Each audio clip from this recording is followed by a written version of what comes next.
Hello, my name is Eric Broberg, and here's my final project for ARC 563 Acoustics and Lighting for Professor Park. And it is a theater located in downtown Dubai, and here's the acoustic analysis for it. So it is a proposed large volume theater for downtown Dubai. It has a negatively curved hyperbolic paraboloid shape to the roof, which was chosen to increase performance criteria for sound wave transmission. A positive result of using this form is that less acoustical treatment will be necessary due to the natural sound enhancing form.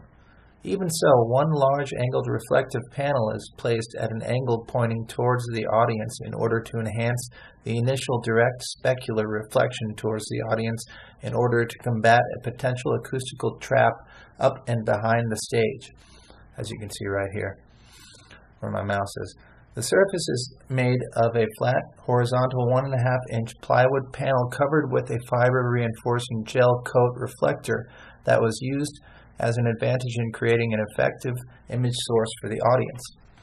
So here, pointing towards the reflective panel, and it's a specular reflection panel which allows sound energy to travel to each of the seating locations with minimal attenuation right here. So, and there's two acoustical traps created by this roof form, and that's why I added these two panels. So here's the absorption panel in the back, and that's made out of acoustical foam polyurethane. So the panel precedent was from a typical theater layout, and this initial example followed the design for an acoustical treatment, which was a simple generic theater diagram below. Here the practice of reflecting the sound towards the audience is shown, and then using an absorption surface at the back of the room to control the echo, which is what we normally want. Echo is a very bad thing. So in the Dubai design, while the seating would serve as an absorptive fabric surface, acoustical foam surface, which would control reflections, an absorption panel was placed horizontally at an angle above in the upper back rear of the space to serve as the main source of absorption, and that is seen on the prior page. The reason for the placement of the absorption panel was to control the reverberation time and decrease the pesky echo, as previously stated. And so here's what I'm talking about. Follow the mouse. Here's the place that it's blocking and reflecting and absorbing the sound wave energy. So the main difference between the Dubai theater and the one in the diagram is the negatively curved hyperbolic paraboloid roof form. While this form aids in the projection of sound energy towards the audience, it also creates an acoustical trap in the rear of the space, which would potentially result in negative echo level sound energy. Absorption acoustical foam panel to block unwanted this arrow is pointing to an absorption panel which would block unwanted flutter and reflections. Reverberation does not begin until the threshold of 70 milliseconds is reached, and after that threshold, the sound energy bounces between useful, direct, reverb, and masked meters, which are all useful energy. So here are the dimensions of my theater as well. It's 60 feet tall at the highest, where the roof drops in the middle. It is 35 feet in height, 94 feet in length, and the width is 120 feet. So here's where the Ecotech sound rays are visualized.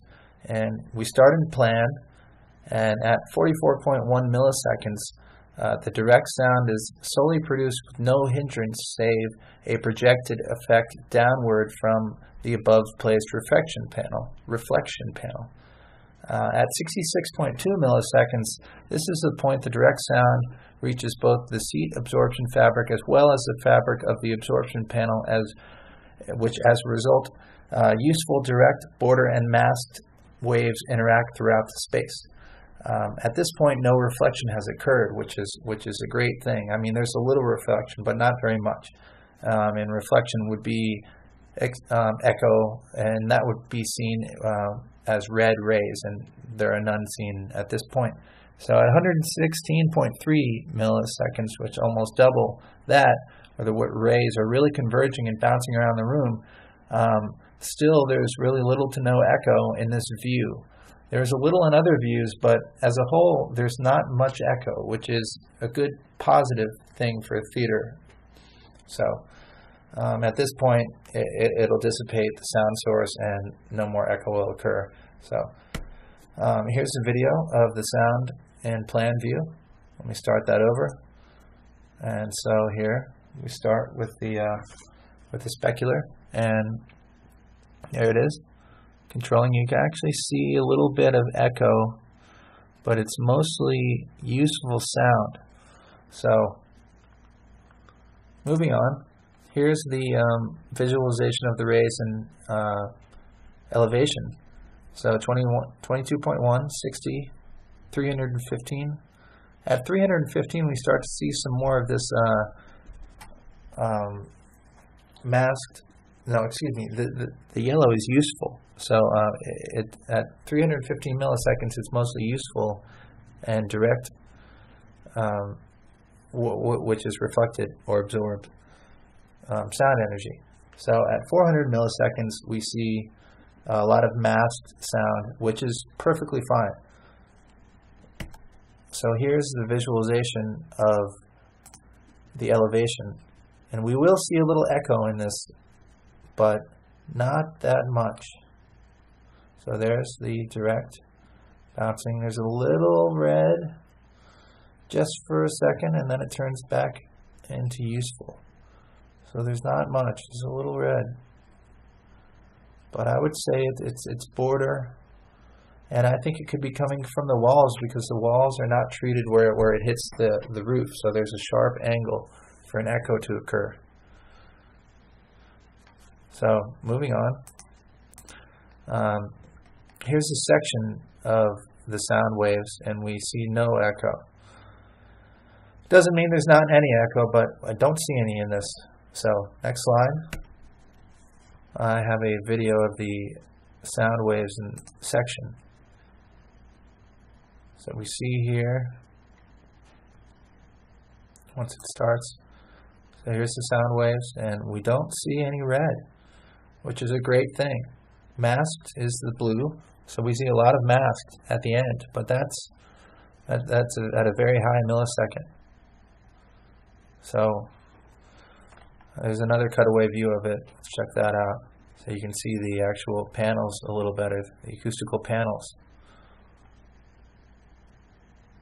If I can start it. So here it is, a different cutaway. And I'll generate the rays. There we go. No red. No problems there. So here's a section perspective aerial render, an aerial render of downtown Dubai. This is a little out of scope of the class, but I wrote a grasshopper definition to create random heights for the buildings, for the peripheral buildings in this, all these. I used grasshopper and elk to get the polylines of all of the building footprints, and then created random heights from them. And then inside the actual theater here, you can see the seating, and this was all created with grasshopper, and it all is facing towards a common point, so everything's rotated properly, which is something it's useful for as well. So here's a section perspective render in context of the city, and as you can see, the two the reflection and the absorption panel. So here's the southeast elevation. It's kind of a complicated elevation to look at. Plan view and a southeast perspective. So my hypothesis is that the advantages, the placement of reflection and absorption panels in combination with the negative curvature of the roof allow this theater to be a success acoustically.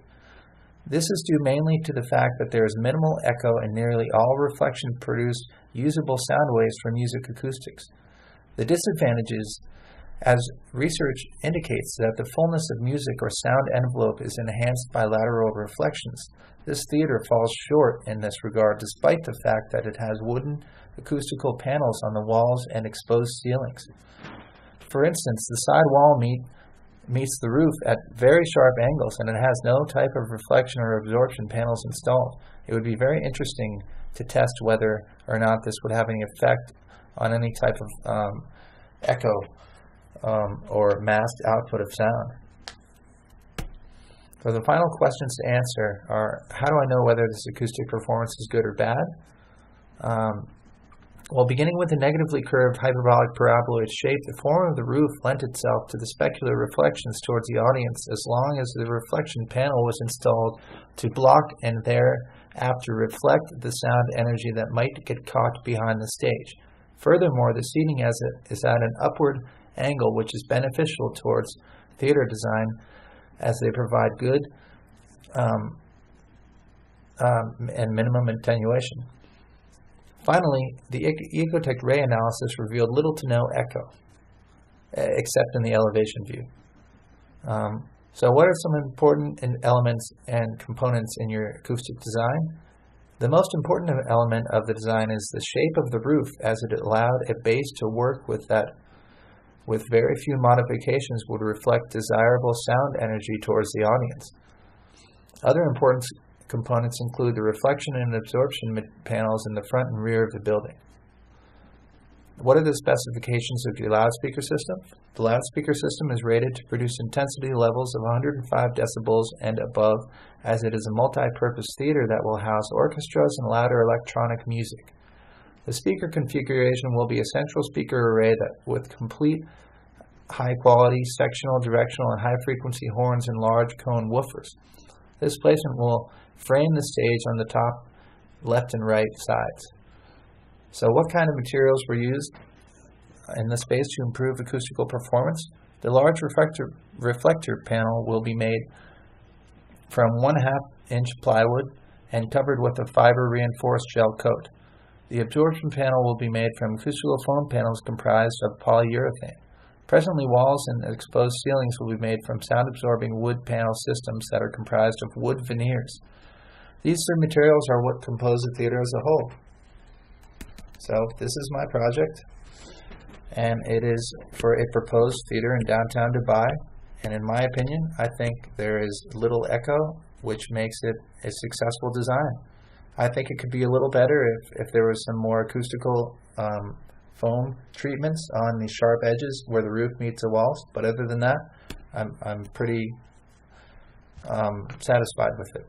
I'm looking forward to any comments, and thank you very much.